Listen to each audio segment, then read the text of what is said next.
Here we are, back again. Joe Moretti, good to see you. Hey, Jason listen, Simard.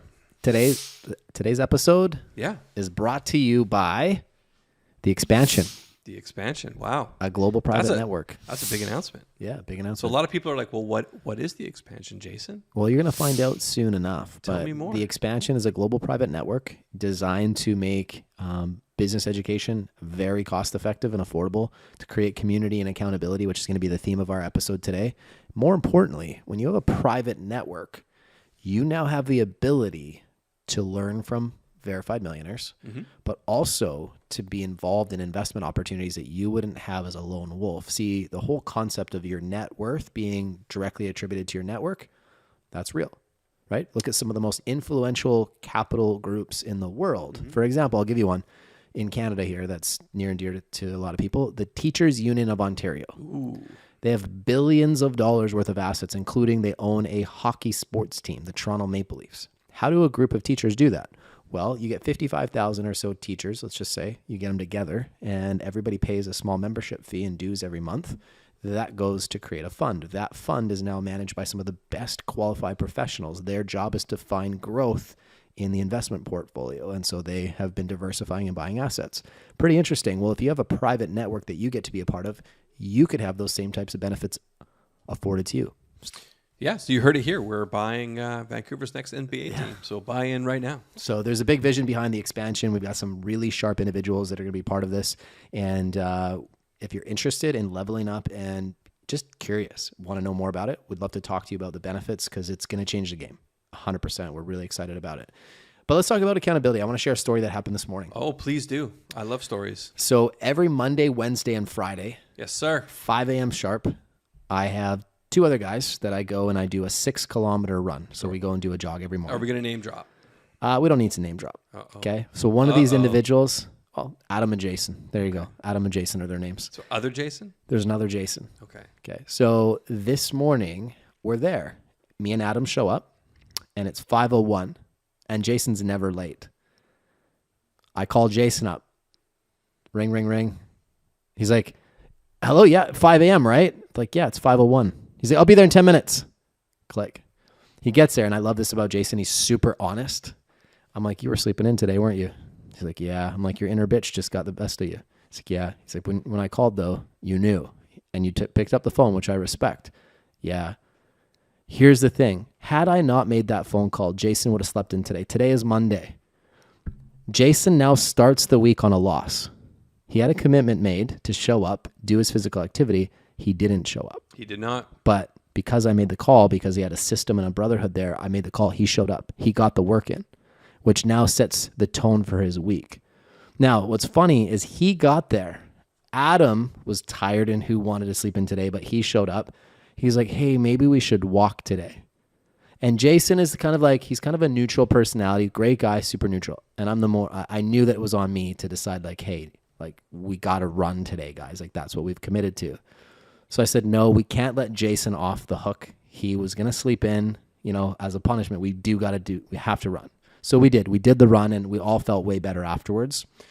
Moral of the story though is, had that group accountability not been there, Jason sleeps in today. He sleeps in tomorrow. Next thing you know, a year goes by, 2 years goes by, 5 years goes by, and Jason isn't where he wants to be in life. And it all started with one decision and not having the right support system. And I know as I'm saying this, you can relate to it. Sure. And I know I can relate to it. And I'm sure Paige can relate to it and other people that are listening, right? So there's a reason why everything that we've built with our private network, coaching, and everything that we're doing has a group community component to it. Because we know that you're 7 times more likely to achieve a goal if you actually have community and accountability and support around you. If you just try to do it on your own free will, I've noticed it's a small percentage of people that have the consistent discipline to just show up on their own. And there are people like that out there, but they still benefit from having that community because they're going to push themselves a lot harder. Well, I think they'll also support somebody else by pushing them. So it's not so much what they're going to get, it's what they can pay forward. Right. So there's two ways to look at it. I mean, like to an extent, once I set my mind on something, I will do it. I don't need somebody being like, hey, did you do it? Hey, you going to show up? Hey, you go in the distance? I'll do it on my own. But what I like to do is I like to bring that to a group and find those people that maybe don't have that inner accountability group built in where you're like, hey, you know what? I got you. I'm going to show up regardless. I will show up regardless, but I'm going to help those who maybe can't. So, yeah. Well, and you haven't always been like that. No, not always. Well, it honestly, for me, you're either in or you're not. That's what I know about you. I'm in or I'm not. And if I'm in, I'm 1,000% in. And nothing will derail me. But if I'm out, I'm 1,000% out, and you can say whatever you want to me. And until I find it within myself, I'm not going to make that choice. Now, this leads and segues to the next thing, which is giving people feedback. You can be the person who wants to go through life and be liked by everybody, and that's okay. You can do that. There's a lot of people that's their goal in life is just, I want everybody to like me. The problem is nobody's going to remember you because you didn't impact them in any way, right? Because the alternative is I'm willing to impact people, which means there's going to be people that take what I say the wrong way. But in my opinion, the way you show people that you care is making that phone call like I did this morning to Jason.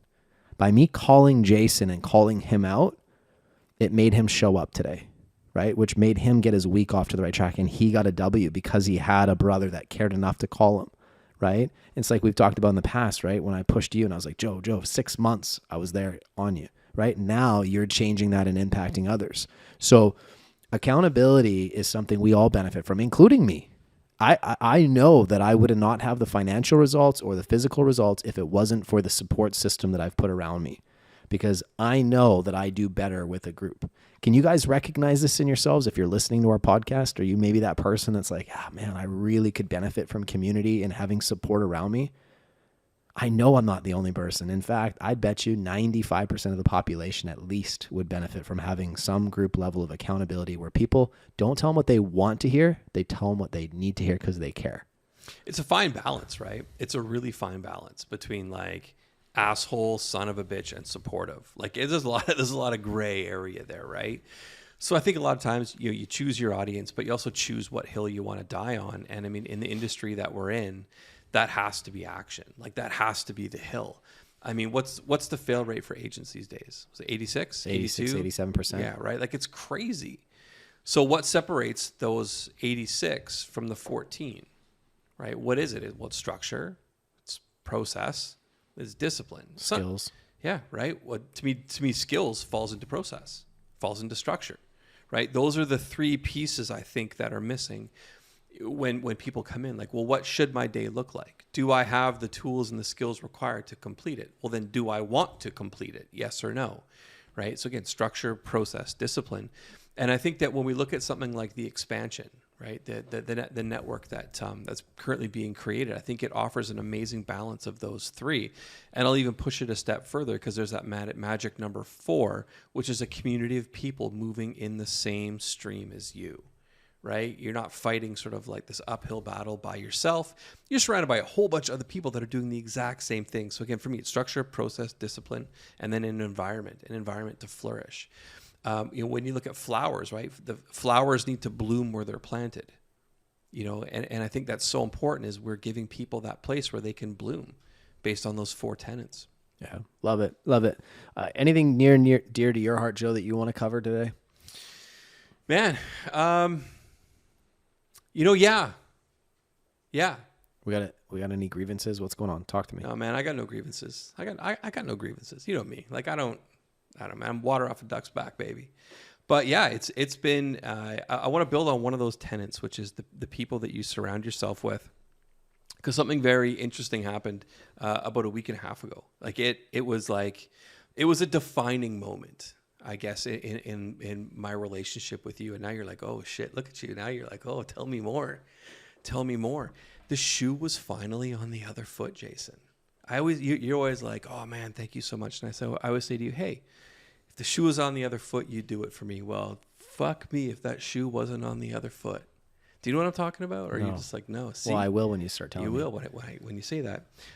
Recently, I guess in the last few months, you had something that happened to you that sort of shaped your trajectory for the rest of your life. Your mom passed away. Mm-hmm. Your mom passed away, and we've talked about it on the podcast. And you've mentioned on the podcast. You know what, Joe? You saw me at one of my lows. Yeah, man, I was the guy there with my arm around you, for sure, 100%. Well, shoe was on the other foot the other day, man. I mean, I hit something. I hit a bit of a low. Had some stuff going on with my family.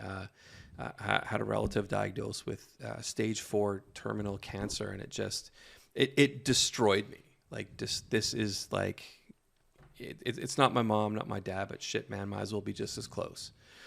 It absolutely destroyed me, and I came in the morning, and I don't know, like I dragged my ass. I still went to the gym, man. Dragged my ass to the gym, and dragged my ass in here. And in my mind, it was like, you know what? I can't be here today. Like I need time to process. I need time to think. I need time to just plan what my next move is. I need time to reflect.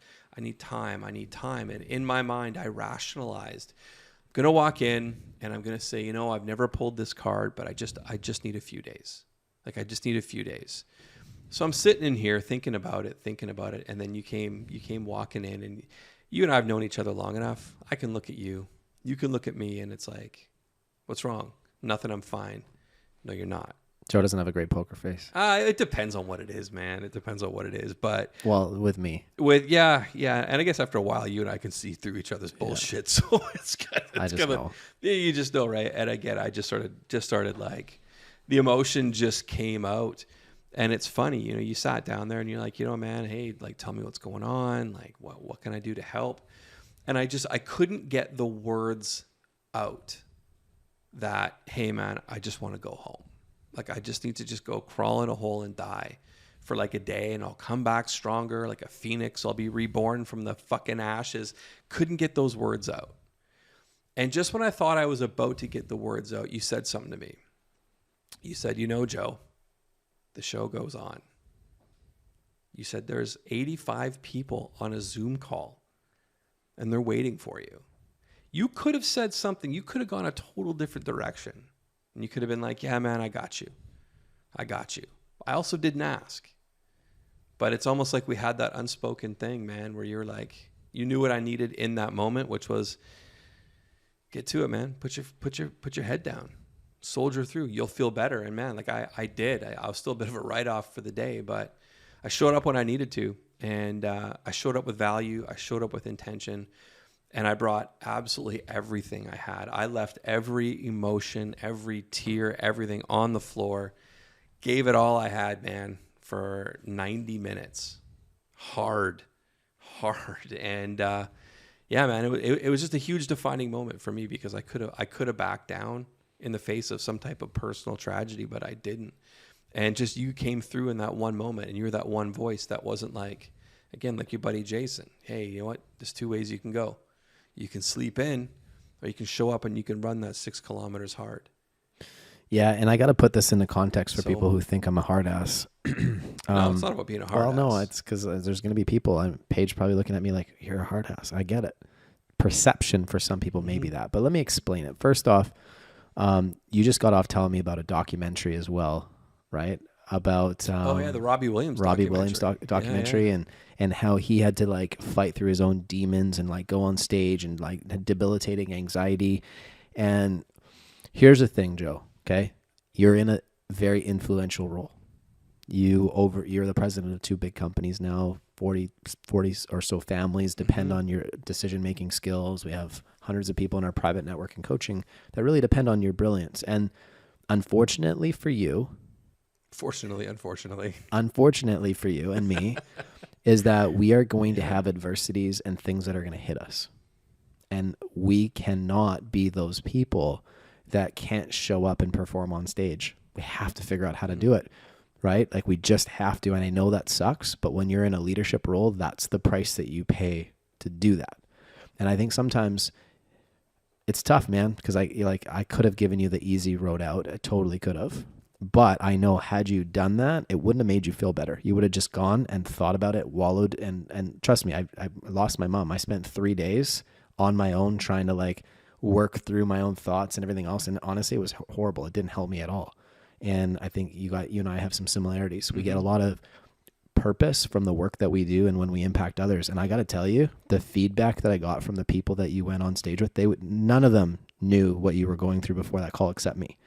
And I had at least 6 people reach out to me after that call and said, that was unbelievable. The fire that I got from Joe today, like that was next level.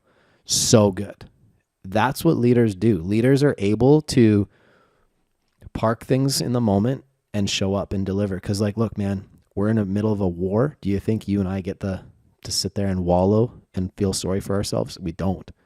We're in a battle. We're battling for people's livelihoods, economy, company, a lot of things that we've got going on. We have families, and it sucks because we are going to have adversities and things that happen to us. And I'm not saying that you wouldn't be able to take time to go grieve and stuff. That's not what I'm saying. No, not at all. And here's sort of my point to the whole piece, right? Is you need to be surrounded by people who recognize what your talent is. You need to be surrounded by people that almost know you better than you know yourself and will push you when you need to be pushed. Not accept any, excuses or not allow you to slide back downhill. So it's not about being an asshole. It's not about being a hard ass. It's about recognizing somebody's greatness. And what it's about pushing people in the right direction as you see fit because you care. That's a different thing than just being a hard ass. Being a hard ass is being a hard ass. But also, I think to me, it's actually almost more sensitive to recognize that greatness and help somebody get across that goal line kicking and screaming. So it was just interesting because, again, like when I sit back, if that had happened to me 10 years ago, I probably would have been like, man, I just need a couple days. I had a close family member pass away last year, and same thing, man. I think I took like 2 hours off, and you're right back at it because that's what we do. That's how I'm programmed. And if I don't have that accountability, if I don't have like that brotherhood or sisterhood, I know I will slide backwards. So as much as I talk about personal accountability, whether it's going to the gym or doing my measurable activities or whatever the case may be, professionally, I have that accountability built in. But in some cases for me, it's like that personal slip that I fall into. Mm-hmm. So, and I know that about you. Oh, I'm sure you do. That's why I try to like understand, nudge you, and try and put things in perspective for you so that you grow. Because here's the thing, you grew a week and a half. You grew. Oh, for sure. You were able to grow, right? You were able to channel something that's like not fun. It's not an exciting thing to be going through, but you were able to channel that and have we call it post-traumatic growth, where you grew from trauma and you were able to still deliver. And that, like, understand that like that is you growing as a human and being able to get better. And it's like we talk about, right? You're either growing or you're slowly decaying. Mm-hmm. You're growing, my friend. That's leadership. Yeah, that's you for sure, man. As a and I'll tell you, like we talked about this on another podcast. Great refresher, right? When trauma happens, when something happens and you're staring down that gun barrel of adversity, and it's pointed right between your eyes, you rise to the occasion or you get dwarfed by the event. There's no treading water. You cannot tread water in the face of trauma. You can do one of two things. Now, I know I'm going to get lit up on that by probably a lot of people, but to me, that's the way it is. Yeah, I don't disagree. There's no third option. I mean, it sucks, but like we are all going to be dealt with loss, trauma, things that happen to us. And if we allow those to weigh us down and it stops us from living our full life, it's like you're wasting what you've been given. The gift of life is like, it's a gift. That's what we've been handed. And every single time that you allow, like, you need to feel, right? You need to feel things as they happen, but you cannot hold on to them and let them weigh you down. Otherwise, that will carry forward with you, and it stops you from having the happiness in the life that you want, right? That's a really interesting concept, man, because that's actually the major tenet of Buddhism. I don't know if you know that or not. No. So the major tenet of Buddhism, now forgive me for any Buddhists out there that I'm going to get bits and pieces of this wrong. I studied Buddhism in like 1997, so I'm going to get some shit wrong. But one of the major tenets of Buddhism is to get to nirvana, which is like that ultimate state of enlightenment. You actually need to let go of any type of, it's not so much earthly possession, but like earthly want, desire, and addiction. Now, when they say addiction could actually be like a repetitive thought. You know, it could be this. But as soon as you become attached to a thing, whether it's a thought, a feeling, an emotion, or something tangible, you've now basically committed, you are in servitude. You are a slave to that emotion, to that material possession. So in Buddhism, it's about letting go. It's about enjoying the human experience. Like, for example, heroin in Buddhism, it's fine as long as you're not addicted. It's about enjoying the experience, but attaining that ultimate nirvana. By the way, Joe's not saying that heroin's fine. That's not what I'm saying. That's not what I'm saying. But when I read Buddhism for Dummies in 1997, that's what it said. That is a quote. So again, but it's about embracing that human experience and not being a slave, again, whether it's to trauma. Because some people become, I feel, slaves to trauma. They become slaves to the pain. They become slaves to pleasure. They become slaves to material items, slaves to relationships. So it's about, again, getting as far as you can get within yourself, learning as much about yourself with mastering the art of letting go. Beautiful. There you go. Here's something. Here's a perspective that I think is kind of important for people to get from this. How do I say this? This is going to be interesting. Let me process my thought. I need to process my thought.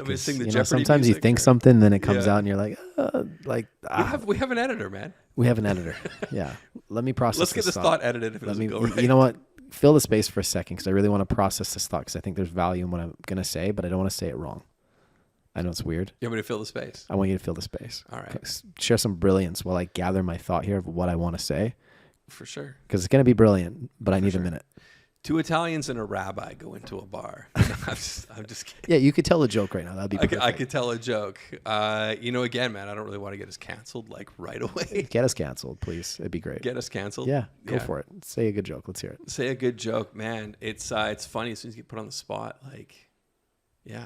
One thing, Jay, you and I've been talking about is the art of storytelling. So I know this week I've committed to help you. You're going to help me become a better storyteller. Yeah. Oh, yeah. I can tell. I can spin a good yarn, man. I definitely can. I know what I'm going to say. Shoot. See? There we go. I know what I'm going to say. I just needed a minute. Sometimes you need a minute. We just lost 4 subscribers. Yeah. I'm like quick on my feet, but like sometimes you need a minute. Okay. All right. You and I have talked about this at different times. Oh. We've talked about this at different times. As you've gotten older, I've noticed that you've become more spiritual. You think so? Yeah, you've kind of like found religion a little bit more. Like you've kind of been fascinated by like Christianity for a bit, Islam. Like you just like it fascinated you. That was you with Islam. No, you did mention that you had some interest in like some of the fundamentals of it and Christianity, and you kind of mentioned like, I'm thinking about maybe going to church with my family. This is all in the last 2 years. Okay. I pay attention when you tell me stuff. Now, you didn't convert and become a Christian or a Muslim that I know of, but you've talked about becoming more spiritual. It's funny. Sure. I've become more spiritual as I've gotten older too. Yeah, man. And as I get older, I'm realizing that I'm becoming more conservative too. Well, it happens with everybody. That's so funny, right? But I think as you get older, you start understanding what really matters in life is not the things that you thought mattered when you were younger, but it takes the time and experience to feel that. And so what I've come to realize, and this helps me, is I do believe in an afterlife. I don't think that when you die, that's it. I think your energy converts into your spiritual side. I believe that. And some people might be like, Jason, I'm an atheist. I don't believe in that crap. That's fine. I believe that. And I do. And that gives me comfort because I think about like my mom and her passing, and she was ill when she passed, and she'd been fighting for health for 20 years and like all the things that she'd been through. And she's like the toughest woman, never complained, Joe, like just a beautiful soul. But I think about my mom and her being in a place people would call heaven. I see her in a place where she's well and she's not hurting and she's sort of keeping an eye on things with us. And like, that makes me feel better. And I'm going to share something that happened. I don't know have I shared the story of happened to me at the gym with my mom on the podcast? You did, but have I shared that? Okay. I'm going to share something I haven't publicly shared. Only a couple people close to me know this, but this happened to me 3 weeks ago. So my mom passed in September. Mm-hmm. And I'm sitting at the gym and I'm about to do a workout and I close my eyes. And if you've ever like closed your eyes, usually you can control the thoughts that are going in your mind. But this was like my mom, a picture of my mom at like 28:30. She was about 28:30, like, and like her most beautiful state, right, in her life. She like visited me. It's crazy. Like it wasn't like me putting the picture there. It was like it just intruded my thoughts and sat there, and I felt her presence. Like I felt like a warmth in my body, and it lasted like 4 to 5 seconds.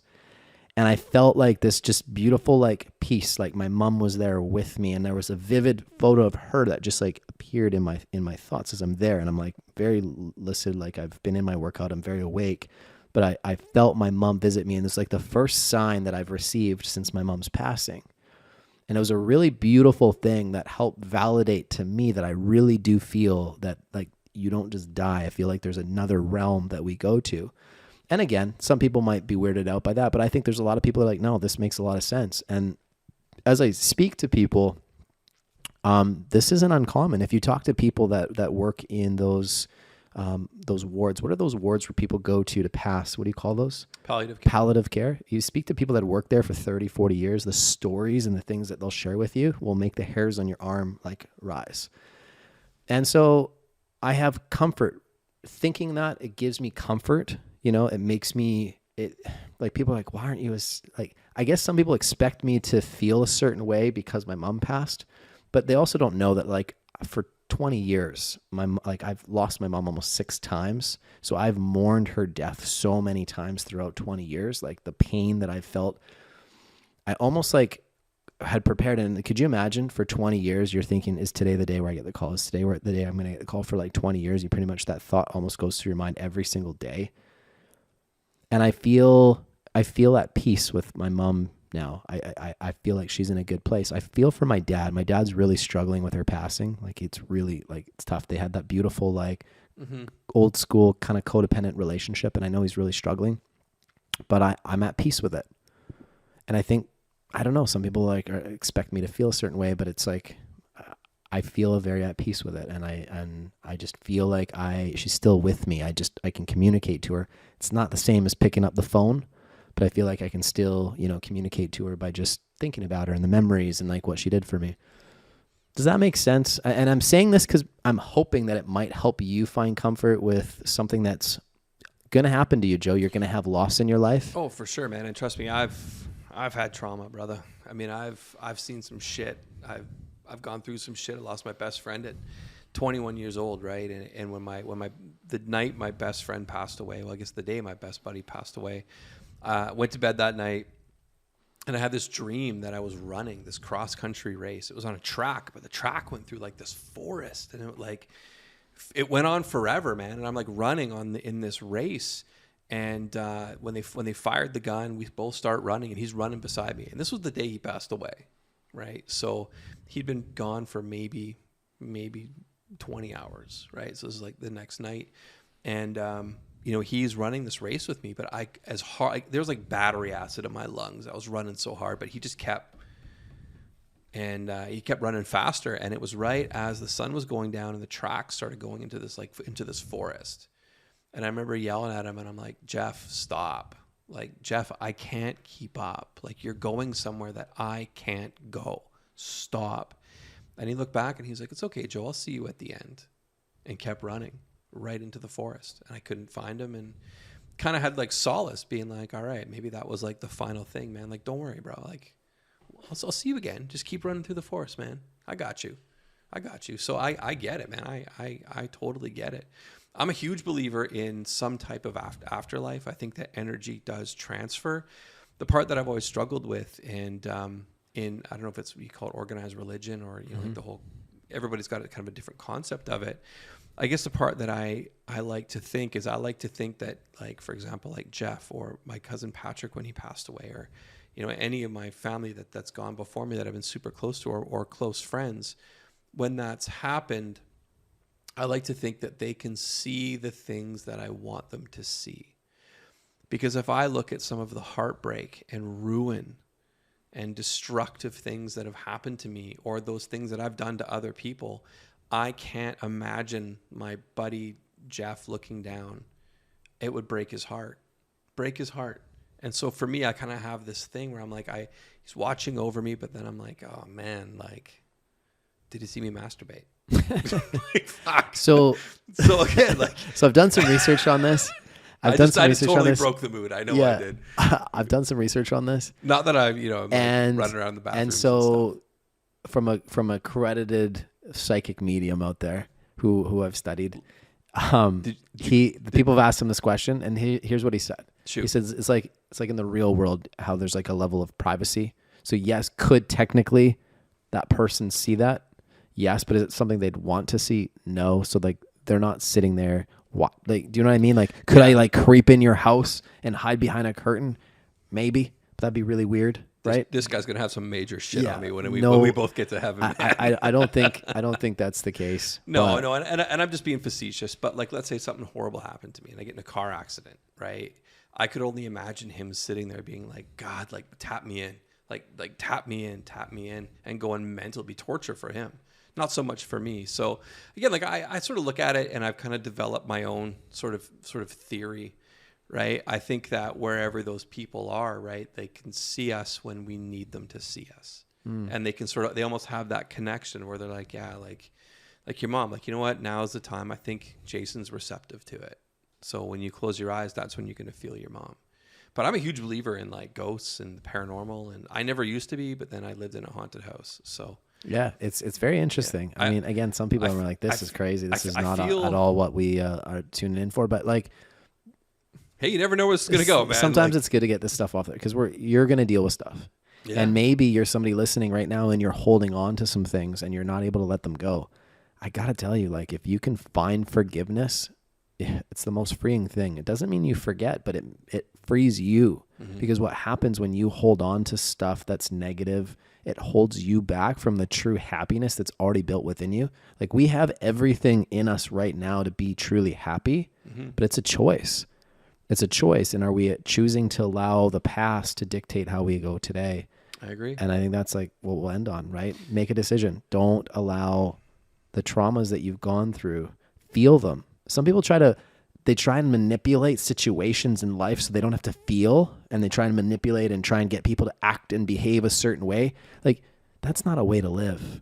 That's you trying to distort the reality. And it's like, the reality of it is like, things are going to happen to you. People are going to say things that you might not agree with, and you can't control other people. You can only control yourself. And so you can still be happy and still have adversity come your way, and you can still maintain a level of happiness. And I think that's sort of the message today. Allow yourself to feel. Believe me, you saw me at my lowest point when I was, seeing my mom's body for the last time, and I was talking to her for the last time. In that sense, it was like me just letting all the things that I felt bad about, not calling her enough, not telling her how much I cared about her enough, not spending enough time with her, all those things that you feel in that moment, right? And I'll promise you, when you have a loved one that passes, you will think about, I should have spent more time with them. I should have called them more. I should have done this. I should have been a better son. You will feel all of that. But it was nice to be able to have that, let that go in that moment and release that, and then just sort of move forward with the hope. And I know my mom would forgive me, because she knows that I loved her. She does. I know that, right? Because I know that if the roles were reversed, it'd be the same way. It's so tough, like the whole shoulda, coulda, regrets. And as they say, man, here's my final thought. As they say, if your auntie had balls, she would have been your uncle. Nothing you can do, buddy. Nothing you can do. All right. Well, there you go, guys. Have an amazing day.